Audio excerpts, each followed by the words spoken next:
Hi everyone, today I'm going to teach you how to synthesize a snare with Microtonic.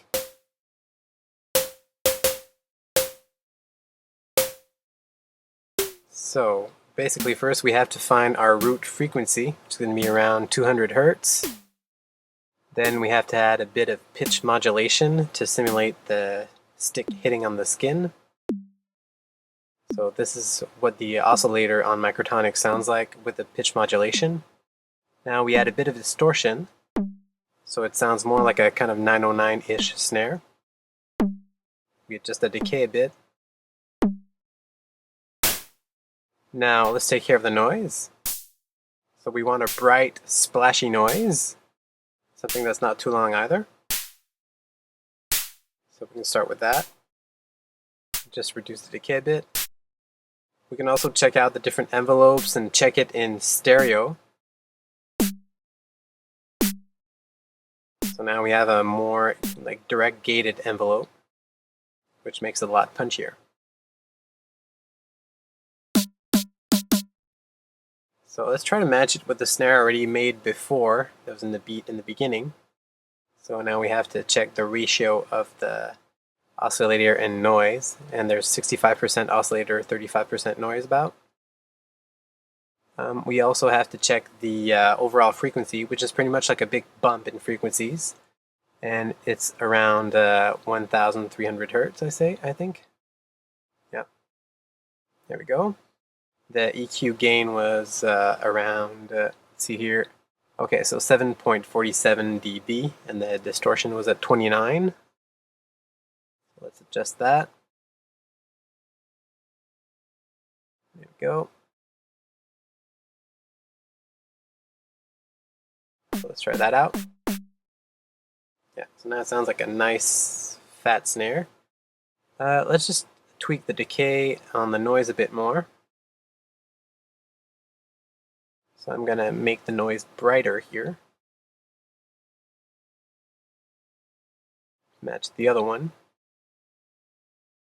I'm going to make the decay slightly shorter. There we go. Alright, so now let's check out the other things like EQ.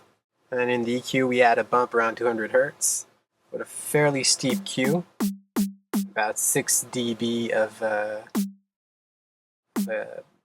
we'll boost about 6 dB. Let's add a bit more high frequency as well.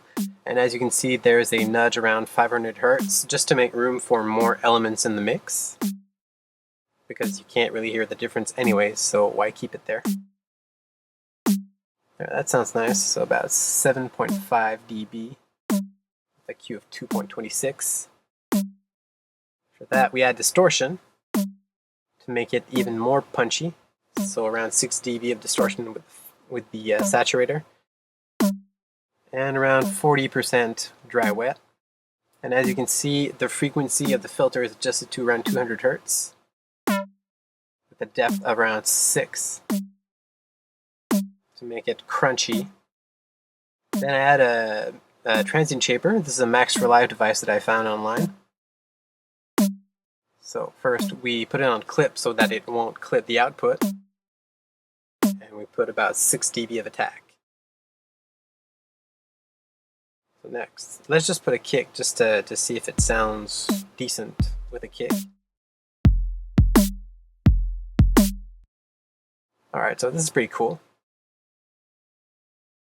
And next, I'm just going to add the Data Life Sausage Fattener at the end, like at the tail end of the effects chain, just to make it even fatter. So yeah, there we go. So here I have, just going to tweak the fatness and the color. Color just adds more frequencies. So I'm just going to reduce the volume so it doesn't fit that much. Okay. And this is a new snare with the original beat. So yeah, you don't have to spend hundreds of dollars on sample packs, on like Vengeance sample packs to get good sounding snares. With the right techniques, the right knowledge, you can make them yourself. So I hope you enjoyed my first tutorial, And please like the video if you liked it, and also subscribe to my channel. Thanks for watching. Have a good day.